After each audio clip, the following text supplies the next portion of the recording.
ይህ ሕፃን ናታን ድሪባ ይባላል። የ4 ዓመት ሕፃን ነው። በከባድ የልብ ህመም እየተሰቃየ ይገኛል።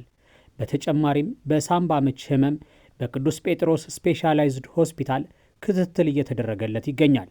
የልብ ሕክምና በሚከታተልበት የግል ሕክምና ተቋም የልብ ቀዶ ሕክምና እንዲደረግለትም አቅም የሌላቸው ወላጆቹ ከ800 ሺህ ብር በላይ ተጠይቀዋል።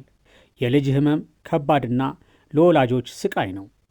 በዚህም ለወገን ደራሽ ወገን በመሆኑ በአባቱ ድሪባ ግዛ ስም በተከፈተ ሂሳብ ቁጥር በኢትዮጵያ ንግድ ባንክ 1013 60 74 605 በአዋሽ ባንክ 01 34 92 74 63 3900 በቴሌብር 0930 60 18 65 የአቅማችንን በመለገስና በጸሎት የሕፃኑን ሕይወት እንታደግ ዘንድ በልዑል እግዚአብሔር ስም ቤተሰቦቹ ይጠይቃሉ።